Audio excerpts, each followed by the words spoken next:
Hi, this is Scott with 4D Tech. Today we are in a 2020 and newer body style Ford Explorer that came equipped with the 8-inch Sync 3 touchscreen. We're going to be showing you today how to upgrade this to the 10-inch portrait style vertical screen, the OEM screen that came optional in the upper trim levels.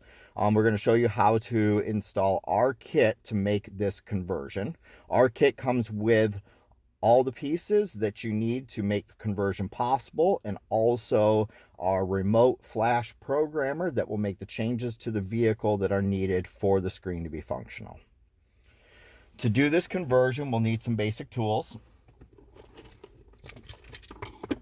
A set of plastic dash removal tools, a 7 and 8 millimeter nut driver or sockets,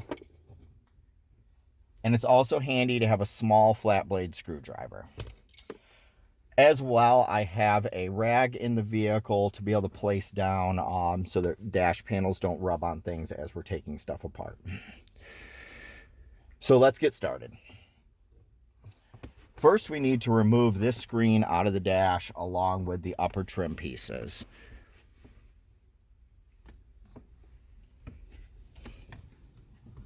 We need to remove this trim panel here behind the screen, and we can put in our dash removal tool and pry out and move this panel out of the way.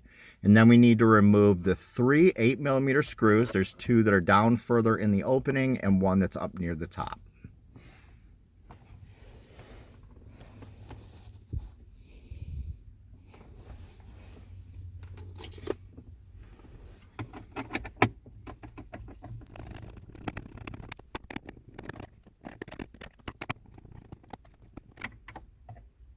I put my finger next to the screw like this to remove it and slide it up out of the opening.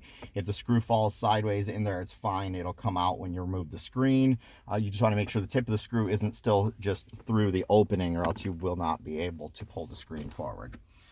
So next, with those 3 screws out, we're going to snap the screen straight forward. We're going to put our thumbs on the plastic panel and pull out on the screen.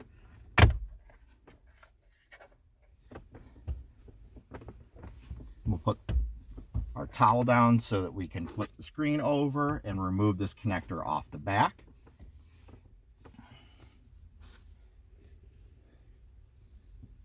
On this connector, you'll push this little release right here in, and then you'll pull out on the connector. You can use a flat blade to help right at the base where the base of the connector and the connector meet, but you don't want to pry hard, just enough to help it off.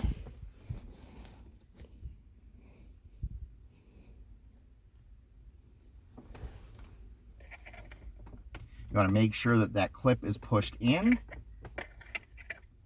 and then work the connector out of the opening.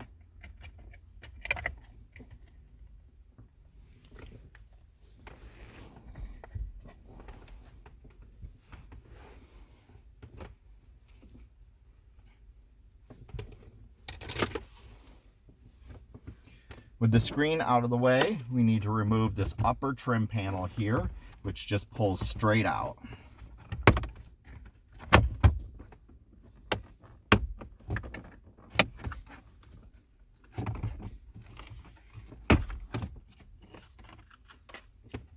Then we'll set this out of the way. We will need to get these vent pieces out of the trim panel and move them to the new trim panel in a little bit.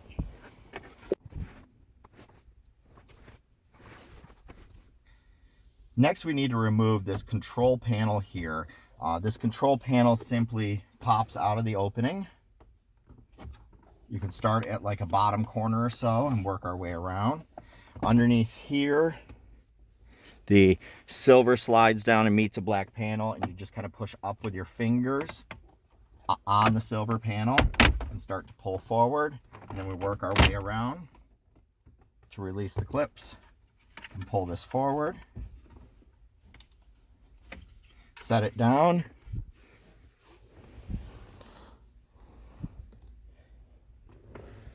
And we need to disconnect these 4 connectors off the back here. You can do this by pushing in the clips on the top of the connectors and pulling them out.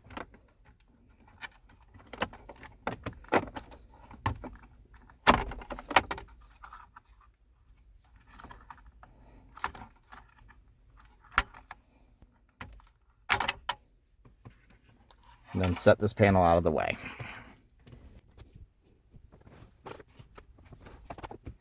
Next we'll remove this rubber piece. We need to take out 3 7mm screws out of this panel here.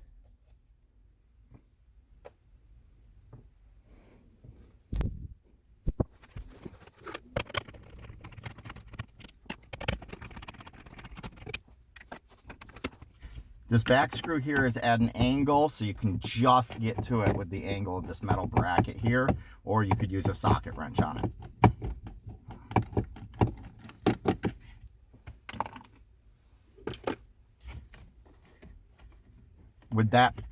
With those screws out, we'll pop this little panel out that has the start-stop button.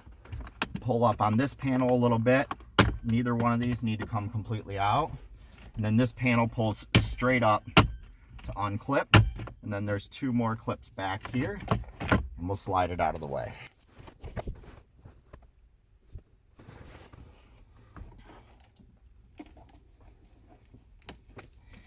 Next, we need to route a different screen cable down from the screen down to this control module down here.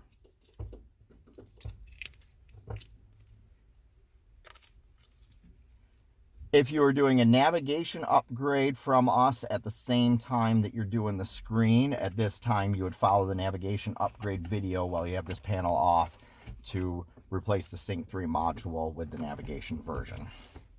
So to route this down, we have no interest in removing the old cable. It can stay here. There's no reason to. But we do need to get the blue connector on the new cable. It's a different cable because this yellow connector goes in a different direction on the right angle. So the easiest way I've found to do this is up here above the bracket. We pass it around.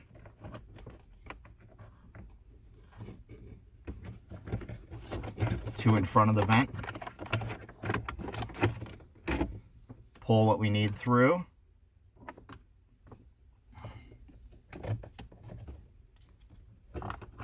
And then right here between this black plastic and the metal here, if you pull forward on the plastic and flex it out a little, you can pull that cable down.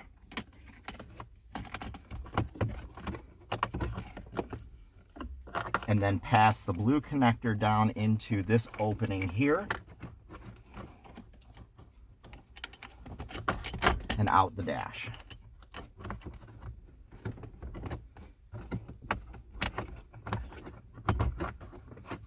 Just make sure that wire's tucked down so it doesn't get in the way of sliding the vents back in.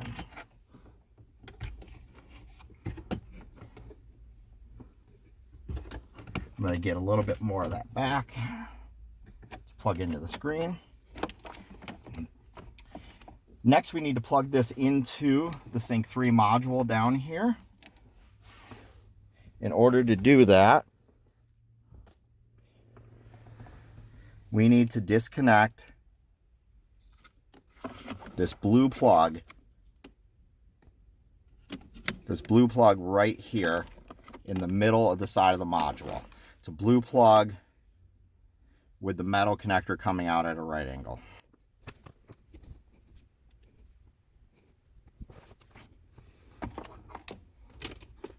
To disconnect this plug, there's a little release on the bottom side of it that you need to push up on.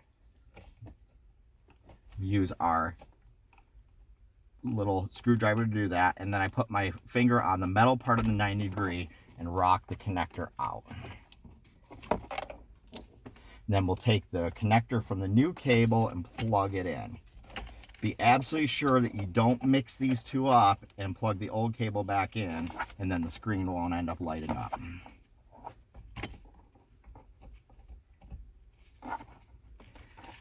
So when you plug the new one in, you got to push it in until it clicks in there hard.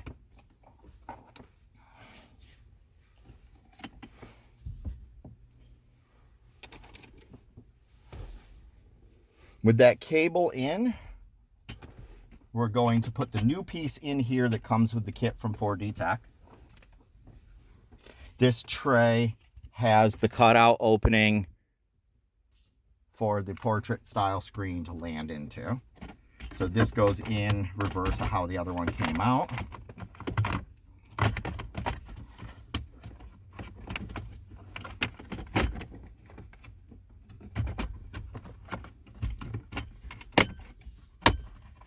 Make sure we push down on that. Then we can put these two trim pieces back in place.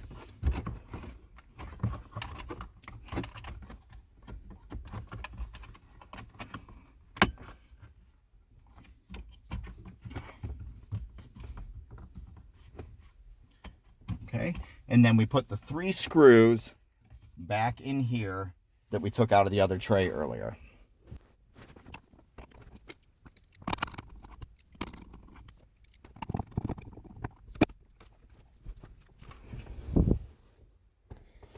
Next, we'll need to put the new trim panel up for the vents. But first, we have to put the vents in here out of the old panel.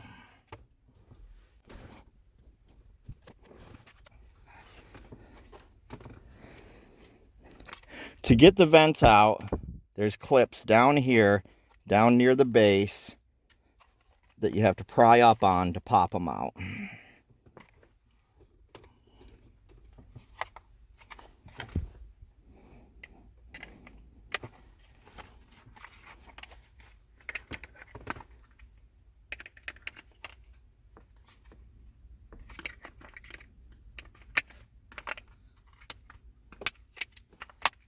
I'll start with the ones on the bottom side first because it's narrower there, and then release these second.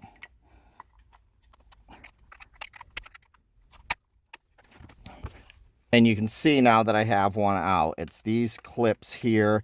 They squeeze down on the vent, and you're pushing out on all of them, and then pushing the vent out with your fingers from the backside while you're doing that. If you hold pressure on the vent as you're popping them, they won't clip it back in while you're trying to do that.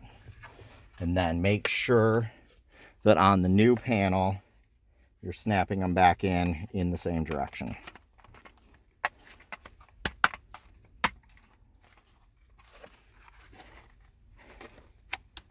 So in my case, I'm going to do them one at a time so I don't mix up which opening they go in.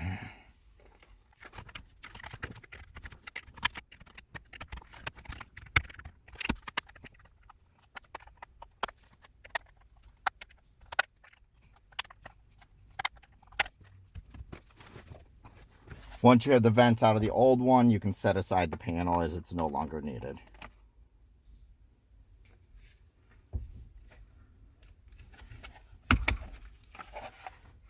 Once the vents are in the new panel, we'll make sure that the new screen cable is coming out of the opening and snap this panel in place. There's this little black trim under the instrument panel that a tiny bit of this goes underneath, so you just want to make sure that that lines up correctly.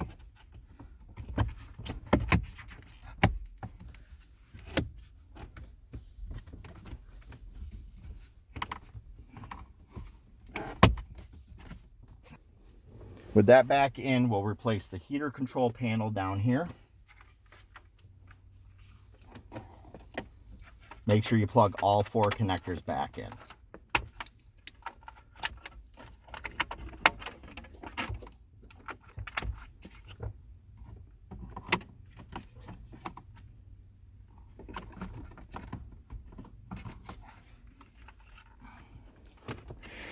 Down on the lower side here, you'll see that there's these 3 tabs here. They have to slide just above this black panel to catch these 3 spots right here.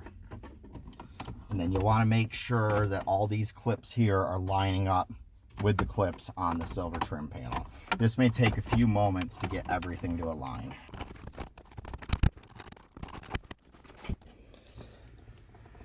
The tip of this panel right here has to go underneath a black little piece of trim right there. This piece of trim that runs across. It's just a little edge. If you're caught on the top of it, it won't quite snap in. Now we'll grab the new Portrait 10-inch screen and we'll need to plug in the cable.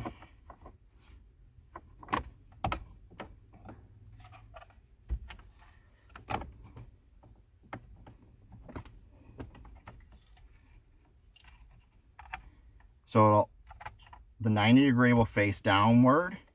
We'll want to get on the inside of this one tab here and push it in until it clicks in, and tuck the other cable back out of the way.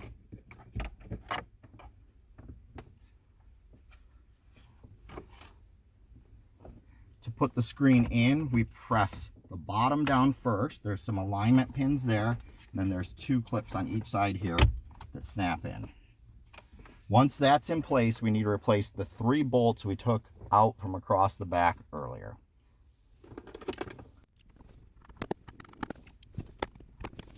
I use my finger to guide the bolt on the side of the screwdriver down so it aligns.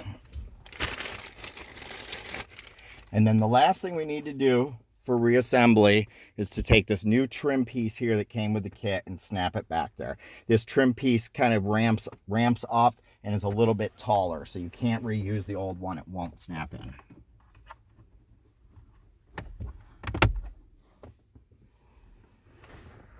Now that the new screen is installed, we can turn on the vehicle.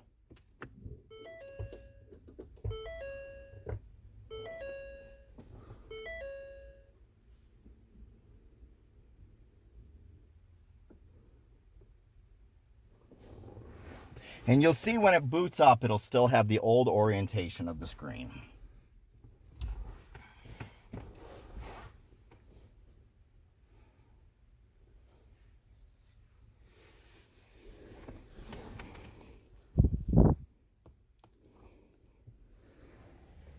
What we need to do now is take the flash programmer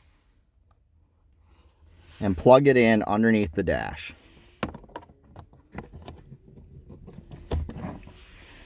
You'll see the programmer run. It'll blink a few different colors.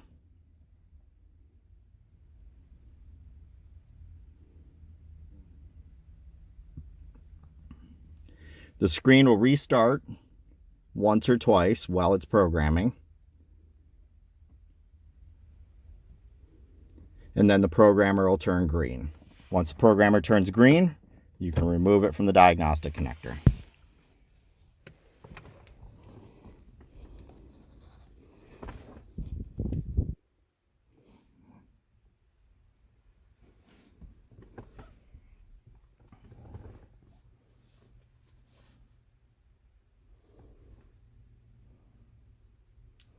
Initially, when it boots back up, you'll see the old style screen, and then it'll flip to the new style as it's finishing and finalizing the programming. Now that the programming is done, you see the new portrait layout on the screen here. The new portrait layout gives you the maps up top and your whole audio section down below. What's nice about going with the portrait style screen is when we go to the actual nav menu, it goes full screen on there. When we go back to audio, you'll have the audio down here and you'll have an audio full screen. When we go back to home, you got the maps split with the radio. Another great advantage to doing this upgrade is when you use Android Auto or Apple CarPlay, it puts your Android Auto or Apple CarPlay up in this upper section and still leaves you with your Ford-based menuing and audio section down here.